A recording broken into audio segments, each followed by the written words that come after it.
Quand on dit « soyez satisfait de vous-même », cela ne veut pas dire ne jamais vouloir changer. Nous savons que nous avons besoin de changer. Mais rien ne dit qu'on ne peut pas être heureux entre un changement et un autre.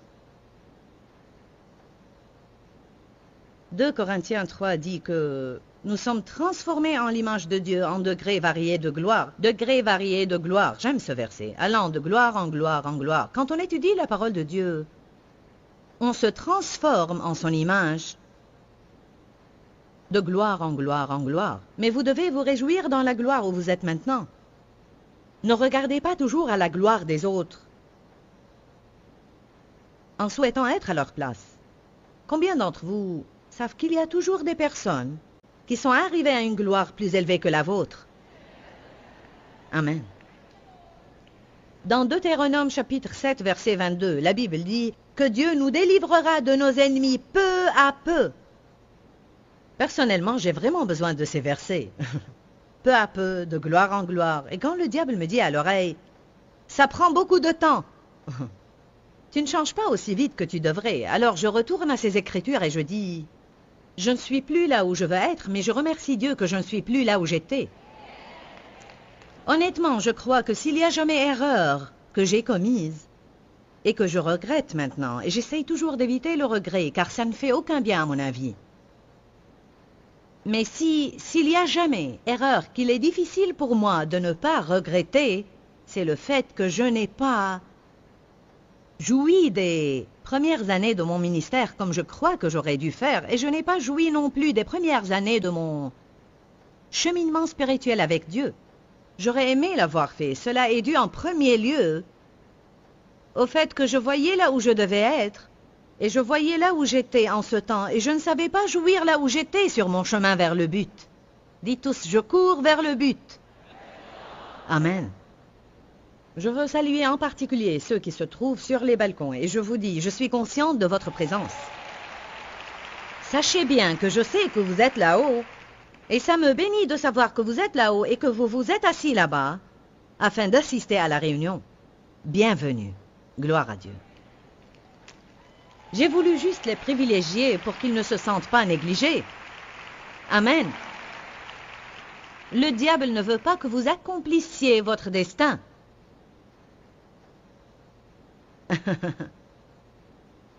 Il travaille jour et nuit afin de trouver différents moyens pour entraver votre progrès et vous empêcher d'être tout ce que Dieu veut que vous soyez et de jouir de ce que Jésus vous a donné par sa mort. Et certainement, il ne veut pas que vous jouissiez de quoi que ce soit. Jean 10, 10. Le voleur ne vient que pour voler, égorger et faire périr. Jésus a dit, mais moi je suis venu, je remercie Dieu qu'il soit venu. Pourquoi Jésus est venu? Pour que vous ayez la vie, que vous vous en réjouissiez et que vous l'ayez en abondance jusqu'à débordement. Je suis contente qu'on ne serve pas un Dieu qui nous donne à peine ce qui nous suffit, mais le Dieu du plus que suffisant. Je suis contente qu'il répande les bénédictions en abondance au lieu de les distribuer au compte-gouttes. Je suis contente qu'il soit El Shaddai et non pas El Chipo. Amen. Alléluia. Notre Dieu est puissant. Il a de très grands plans pour votre vie et pour la mienne, mais Satan veut essayer d'empêcher tous les plans de Dieu pour notre vie de se réaliser. Nous allons contempler la vie de David dans la Bible et voir les différents moyens dont l'ennemi s'est servi, et cela pour l'empêcher d'avancer et de croire qu'il peut entrer dans l'histoire et qu'il peut faire grand-chose. Le diable veut vous empêcher de faire quoi que ce soit, mais si vous allez essayer de faire quelque chose, il veut que ça soit médiocre et moyen. Il ne veut pas que vous croyiez que vous pouvez faire grand-chose. Il veut que vous viviez en marge de la vie en contemplant cette poignée de personnes que vous considérez être les héros du monde, et à vous dévaloriser en croyant que Dieu ne peut pas se servir de vous. Et je vous dis, si Dieu s'est servi de moi, alors il peut se servir de quiconque. J'en suis sûre. Je pense que c'est une des raisons pour lesquelles il m'a appelé, afin de prouver qu'il peut se servir de quelqu'un qui était aussi misérable que je l'étais quand il m'a appelé. Quand Dieu avait besoin de quelqu'un pour le charger de ce ministère, il a cherché une personne misérable et il a dit, « Je vais manifester ma puissance en toi. » Amen. Dans 1 Samuel, chapitre 16, verset 1, il est écrit, Dieu dit à Samuel, « Jusqu'à quand resteras-tu à pleurer seul, alors que moi je l'ai rejeté et qu'il n'est plus roi sur Israël? Emplis d'huile ta corne et va. Je t'envoie chez Jessé le Bethléemite, car j'ai vu parmi ses fils le roi que je veux. » Je pourrais parler de ce sujet toute la nuit, car il faut qu'on dise aux gens, « Jusqu'à quand resterez-vous à pleurer ce que vous ne pouvez pas changer? » Si vous voulez progresser, vous devez lâcher ce qui est derrière mentalement et émotionnellement. Et vous devez avancer. Il a dit à Samuel le prophète, « Jusqu'à quand resteras-tu à pleurer? » Cet homme, alors que j'ai essayé de me servir de lui, mais sans succès. J'ai un nouveau plan. Amen. Alors Dieu voulait oindre David pour roi. Mais tout de suite, on remarque que l'ennemi a commencé à agir. Car quand Samuel était allé pour oindre l'un des fils de Jessé, comme Dieu lui avait dit de faire, on a appelé tous les fils de Jessé, sauf David. Satan a intervenu tout de suite pour que David se sente mal à l'aise, car sa famille ne considérait même pas que Dieu pouvait se servir de lui. Vous vous sentez mal à l'aise quand les gens ne considèrent même pas que Dieu peut se servir de vous. Ils ont appelé tous ses fils, sauf David, et le premier était sûrement l'aîné. Dans 1 Samuel chapitre 16, verset 6, il est écrit, « Lorsqu'ils arrivèrent et que Samuel aperçut Eliab, qui est le fils aîné, il se dit, « Sûrement pour Dieu, c'est son oint. » Mais Dieu dit à Samuel, « Ne considère pas son apparence ni la hauteur de sa taille, car je l'ai écarté. » Il ne s'agit pas de ce que voient les hommes, car l'homme regarde à l'apparence, mais Dieu regarde au cœur. Ouh, comme c'est réconfortant. Dieu regarde au cœur. Il ne voit pas ce que nous faisons ou nos dons naturels et nos traits. En fait, je crois parfois que Dieu se sert exprès de ce que nous considérons être notre plus grande faiblesse. Car la Bible dit, la puissance de Dieu s'accomplit dans la faiblesse. Parmi toutes les choses que je n'aimais pas en moi, et c'est vraiment drôle et hilarant maintenant, mais ce que je détestais le plus en moi, c'était ma voix. Je détestais beaucoup ma voix. C'est quelque chose de vraiment hilarant. Mais quelle leçon! Je n'aimais pas ma voix car elle était bizarre. Et pas comme la voix des autres. Amen. Certains d'entre vous ont quelque chose en eux qui les rend différents des autres et ils détestent aussi différentes choses en eux et différents traits de leur personnalité et de leur caractère. Et le diable leur a dit qu'ils étaient bizarres, mais moi je vous dis que vous n'êtes pas bizarres mais uniques. Il y a une grande différence entre être bizarre et être unique. Je croyais que ma voix était bizarre, mais elle est unique et son avantage est que quand je parle, les gens écoutent. Et cela pour la seule raison que ma voix est unique. Et croyez-moi, c'est vraiment quelque chose de très drôle, car partout où je vais, si les gens ne reconnaissent pas mon visage, ils disent « cette voix ». Je reconnaîtrai cette voix n'importe où. Je crois que souvent les téléspectateurs arrêtent de zapper pour la simple raison que ma voix est unique. Et quand quelque chose est unique, ça attire vraiment l'attention. Alors voici que Dieu se sert de ce que je considérais être le pire de mes défauts pour prêcher l'Évangile, littéralement dans le monde entier, chaque jour à travers la télévision. Le Seigneur est merveilleux. Amen. Il ne voit pas l'apparence de l'homme, mais il voit le cœur. N'oubliez pas que quand les autres vous prennent pour des vauriens, des bonariens, Dieu voit quelque chose que les autres ne voient pas. Alors ils ont appelé tous les fils. Et Dieu a dit, non, non, non, non, n'y a-t-il pas quelqu'un d'autre? Ils répondirent, si, il reste encore David. Juste David. Il est dehors en train de paître le bétail. Envoyez-le chercher. Ils l'ont cherché, et il est écrit, et Samuel prit la corne d'huile et l'oignit au milieu de ses frères. Cela est très intéressant, car parfois Dieu vous oindra devant des personnes qui ne vous aiment pas du tout, ou même devant des personnes qui sont jalouses de vous. Et je vous dis, les frères de David étaient jaloux de lui, et je vais vous le prouver dans quelques minutes. Probablement car il était gentil, ou bien car il aimait Dieu. Bien, Vous pouvez lire tout cela dans le chapitre 16 et maintenant au début du chapitre 17 dans 1 Samuel 17. Goliath apparaît. Il était en train de se moquer et lancer un défi aux Israélites et nul d'entre eux n'avait l'audace de le combattre, etc., etc., etc. Alors les 3 frères aînés de David ont été envoyés à la guerre, mais David au pâturage pour paître le troupeau. Son père l'a envoyé parfois pour donner du fromage, du pain et quelques boissons à ses frères dans le campement, et il pouvait jeter un coup d'œil sur le champ de bataille. Il aimait faire cela, car il voulait voir ce géant vaincu. Alors, David est arrivé un jour avec du fromage, du pain et des boissons, et il a commencé à poser des questions à ceux qui se tenaient près de lui. Prenez 1 Samuel 17, 26. Il est écrit, David dit à ceux qui se tenaient près de lui, « Qu'est-ce qu'on fera à celui qui abattra ce Philistin et qui écartera la honte d'Israël? Qui est ce Philistin incirconcis pour qu'il ait lancé un défi aux troupes du Dieu vivant ?» Le peuple répondit, « Voilà ce qu'on fera pour l'homme qui l'abattra. » Lorsque son frère aîné Eliab l'entendit discuter avec les soldats, il se mit en colère contre lui et il lui dit, « Faites attention ici. Pourquoi es-tu descendu? À qui as-tu laissé ton petit troupeau dans le désert? » C'est étonnant comment, quand Satan essaie d'entraver notre progrès, il se sert de quelqu'un pour essayer de nous dévaloriser et nous faire sentir que quoi que nous fassions, nos efforts sont vains et dépréciés et n'ont aucune importance. À qui as-tu laissé non seulement ton troupeau, mais ton petit troupeau? À qui as-tu laissé ton petit troupeau que tu gardes? Toi, vaurien et bon à rien. Le diable n'a jamais essayé de vous faire sentir que vous étiez un bon à rien et que ce que vous faisiez était sans valeur et même pas remarquable. Tu n'es qu'une réceptionniste. Tu travailles dans les réclamations. Tout ce que tu fais, c'est travailler à la garderie. S'il n'y avait pas de personnes qui faisaient cela, on n'aurait pas eu une telle réunion. Ce qui est important pour nous n'est pas nécessairement important pour Dieu. Ce qui est important pour Dieu, c'est que vous fassiez ce qu'il vous a demandé de faire et non pas ce que le monde considère être important. Puis il a accusé David. « Je connais ton insolence et la malice de ton cœur. C'est pour voir la bataille que tu es venu. » Verset 29 montre que David était habitué à être traité comme ça. Écoutez, David répondit, « Qu'est-ce que j'ai fait maintenant ?» Vous pouvez déduire du ton de cette phrase-là qu'il était habitué à être maltraité et critiqué.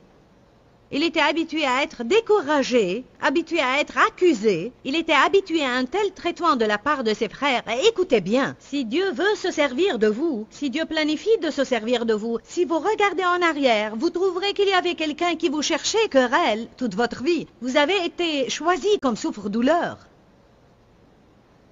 Mais Dieu va intervenir pour vous élever, pour se servir de vous et vous donner une double bénédiction pour les souffrances du passé. Il y a encore mieux. Qu'est-ce que j'ai fait maintenant? Est-ce qu'on ne peut pas poser une question inoffensive? Le verset 30 est très important. Nous pouvons ce soir tirer environ 20 leçons différentes. Écoutez ce que David a fait. Il avait à choisir. David se détourna d'Eliab et s'adressa à un autre. Il posa la même question. Et le peuple lui répondit comme la première fois. Pourquoi est-il si important qu'il s'était détourné d'Eliab? Car en agissant ainsi, il s'est détourné de la lutte. Il s'est détourné de l'offense. Et il s'est détourné du face-à-face avec lui. Et c'était comme s'il disait, pas la peine de le confronter. Il allait tenir à ce qui lui importait. Alors il s'est tourné vers un autre pour lui poser la même question pour savoir ce qu'on fera à celui qui abattra Goliath, parce qu'en lui-même, il avait ce petit indice dans son cœur que ce petit berger serait celui qui allait tuer Goliath le géant. Nul de ces bavards ne pouvait le faire. Mais peut-être ce petit berger qui était en train de paître son petit troupeau et qui n'était même pas suffisamment important pour être appelé quand le prophète était venu oindre un nouveau roi. Peut-être ce petit garçon que tout le monde sous-estimait, Dieu avait l'œil sur lui. Allez maintenant, est-ce que vous vous sentez mieux ce soir? Il s'est détourné de ce que Satan préparait pour l'attaquer. Savez-vous que l'une des choses principales dont Satan se sert pour vous distraire de ce que Dieu veut faire dans votre vie sont les problèmes avec les autres? C'est tout un autre message. Achetez mes sermons sur la lutte. L'idée se répète. Je parle de ce sujet car je veux que vous voyez comment, quand Dieu vous met quelque chose à cœur, Satan met devant vous opposition après opposition après opposition après opposition, et cela pour vous décourager et vous faire céder. On entendit les paroles de David et on les rapporta en présence de Saul. Celui-ci le fit venir. David dit à Saul que personne ne perde courage à cause du Philistin. Ton serviteur ira se battre contre lui. Mais Saul dit à David, tu ne peux pas te battre avec ce Philistin. Car tu n'es qu'un enfant, et lui, il est un homme de guerre depuis sa jeunesse. Alors, David a dit, je la battrai, et qu'est-ce qu'il reçoit? Le découragement. Tu ne peux pas le faire. Mais David dit à Saul, quand ton serviteur faisait paître les brebis de son père et que survenait un lion ou un ours qui enlevait une bête du troupeau, je le frappais et j'arrachais celle-ci de sa gueule. Et s'il se dressait contre moi, je le saisissais par le menton et je le frappais à mort. Il a refusé de regarder le géant avant de revenir sur les victoires du passé. Ton serviteur a battu le lion et l'ours. Il en sera de ce Philistin incirconcis comme de l'un d'eux, puisqu'il a lancé un défi aux troupes du Dieu vivant. Voilà maintenant les versets qui appuient mon sermon ce soir. David dit encore, Dieu qui m'a arraché aux griffes du lion et de l'ours, m'arrachera de la main de ce Philistin. Alors Saul dit à David, va, et que le Seigneur soit avec toi. Verset 38. Alors Saul revêtit David de sa tenue, lui mit sur la tête un casque de bronze et le revêtit d'une cuirasse. Il ceignit David de son épée par-dessus sa tenue. David s'efforça de marcher, mais il n'était pas entraîné. Et il dit à Saul, je ne puis pas marcher avec cela, car je ne suis pas entraîné. David s'en débarrassa. David prit son bâton en main, il se choisit dans le torrent 5 pierres bien lisses et les mit dans son sac de berger, sa giberne, et comme nous le savons, c'est avec ces pierres-là qu'il a pu tuer le géant. Bon, quelle est la morale de cette histoire, la leçon qu'on en tire? Saul a dit, d'accord, si tu insistes à le combattre, au moins revêt mon armure et va combattre le géant comme je l'aurais combattu si j'avais le courage de le faire. Mais David était suffisamment sage pour savoir qu'il ne pourrait pas abattre Goliath avec l'armure d'un autre. Quel est mon message ici? Vous n'arriverez jamais à vaincre le diable tant que vous essayez d'imiter quelqu'un d'autre.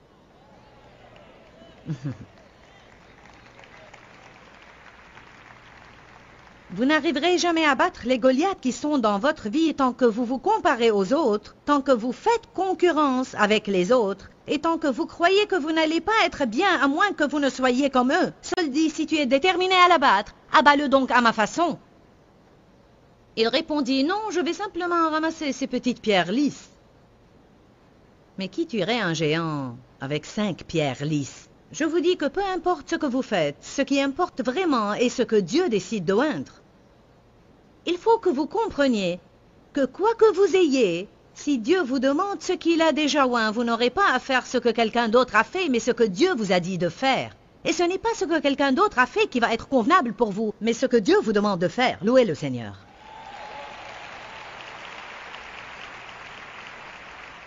Durant les premières années de mon ministère, j'étais réellement insécurisée. Vous ne l'auriez pas remarqué même si vous m'aviez entendu, parce que je donnais l'impression d'être forte, mais au fond j'étais très insécurisée. Et je voulais tout le temps me trouver avec des personnes qui faisaient ce que je fais. Je prenais toujours des rendez-vous avec celui-ci, celui-là et quelqu'un d'autre. Nous voulons toujours savoir ce que les autres font. Il n'y a pas de mal en cela, mais réalisez que vous ne pouvez pas toujours faire ce que les autres font, parce que Dieu veut que vous vous tourniez vers lui et non pas vers les autres.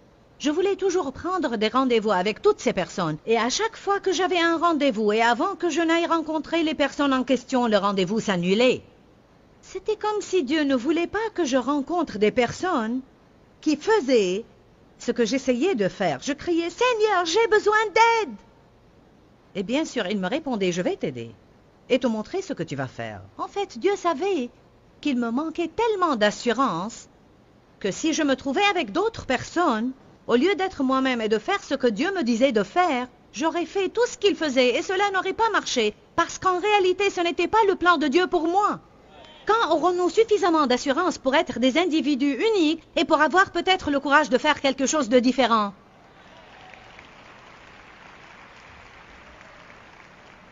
Et un des commentaires que j'entendais régulièrement quand j'ai commencé à être à la télé, les gens disaient « D'où est-elle venue ?» Croyez-moi, j'étais quelque part. J'étais là où personne n'aurait voulu être, mais j'étais quelque part.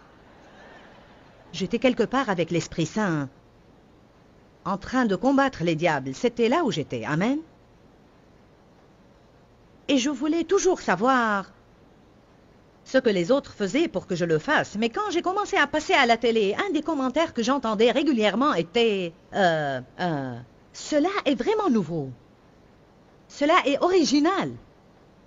J'apprécie beaucoup son style. Elle n'est pas du tout comme les autres. Dieu ne veut pas qu'on soit tous identiques. Il ne faut pas qu'à chaque fois que vous regardez un programme à la télé, vous trouvez qu'il est une copie intégrale à ce que vous venez de voir, excepté un changement de visage. Dieu favorise la variété. Il aime la créativité. Il ne faut pas avoir peur de sortir du commun et être un peu différent. Permettez à Dieu de se servir de vous d'une manière unique. Amen. Arrêtez de penser qu'il y a quelque chose qui ne va pas en vous simplement parce que vous ne faites pas les choses comme les autres les font. Amen. Bon. Une des choses que j'avais à surmonter était lire des livres sur de grands hommes et femmes de Dieu et croire automatiquement qu'il y avait quelque chose qui n'allait pas en moi, car je ne faisais pas ce qu'ils faisaient. As-tu lu un livre sur un intercesseur et pensé quel est mon problème? Je ne prie pas comme ça. J'ai lu des livres sur des intercesseurs qui priaient 12 heures par jour et je pensais quel est mon problème? J'ai découvert que Dieu se sert de chacun d'entre nous d'une manière différente. Ce que je déteste le plus, c'est les formules. Les directives sont super, mais les formules sont terribles. Vous savez pourquoi? Parce qu'elles deviennent des formules religieuses, des lettres de loi. Et la Bible nous apprend dans 2 Corinthiens, dans le chapitre 3 à 6, que la lettre tue tandis que l'esprit vivifie. Et si vous voulez qu'il y ait de la vie dans ce que vous faites, suivez le plan de Dieu pour votre vie, et non pas les formules qui sont établies par quelqu'un d'autre et les transformer en loi et dire c'est ce que vous devez faire. Ne prenez pas une montre avec vous quand vous priez pour une certaine durée de temps. On ne pointe pas l'alarme avec Dieu. Bien, j'ai besoin de prier pour 1 heure, ou quoi que ce soit. Jésus a dit à ses disciples, vous n'avez pas la force de veiller 1 heure avec moi. Je ne dis pas que c'est une mauvaise directive à suivre, mais nous ne pouvons pas la tenir pour une loi et penser, bon, je dois prier pour 1 heure, sinon je ne suis pas bon. Combien de fois je suis allé prier avec une montre, et je disais ce que je pouvais dire en 20 minutes, puis je restais là pour 40 minutes supplémentaires, juste pour prouver que je pouvais le faire. Et je détestais toute minute supplémentaire, et on croit que cela fait plaisir à Dieu, ce n'est pas vrai.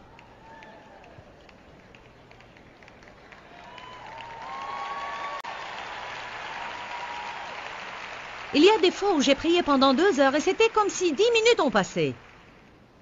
Nous ne pouvons pas tirer des formules de toutes choses et les transformer en des règles et lois. Vous savez ce que les gens font? Non seulement on regarde les autres en croyant qu'on doit faire tout ce qu'ils font, mais en tant qu'être humain, nous croyons que tout le monde a à faire ce que nous faisons et on leur donne ce fardeau. Vous êtes peut-être satisfait de votre vie de prière. Vous priez peut-être une quinzaine ou une trentaine de minutes, et cela est super pour vous. Dieu est loin. Alors la prière sera le moment le plus agréable dans votre vie, car c'est le moment qui vous unira avec Dieu dans une relation profonde. Ainsi, chaque matin, vous louerez Dieu. Vous êtes en compagnie de Dieu. Puis vous allez manger avec la sœur chrétienne. Vous la connaissez? Vous commencez à lui raconter à quel point vous êtes enthousiaste de prier 15 minutes chaque matin et elle vous dit « Tu pries 15 minutes par jour seulement ?» et vous déprimez. Qu'est-ce qu'elle essaye de faire? Vous revêtir de sa tenue. Soyez assez courageux pour suivre l'exemple de David et dire « Je ne peux pas me revêtir de votre tenue. » Le contentement et la satisfaction. Vous savez, souvent nous voulons quelque chose, mais nous ne voulons pas faire l'investissement nécessaire pour l'avoir. Nous ne voulons pas faire l'effort nécessaire pour l'écouter. Nous devons être éduqués.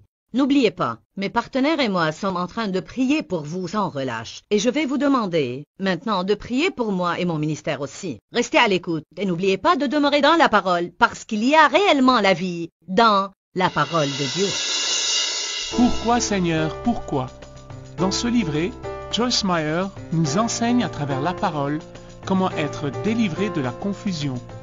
Pour obtenir ce livret gratuitement, écrivez-nous à Joyce Meyer, boîte postale 40095-6300 Larnaca, Chypre.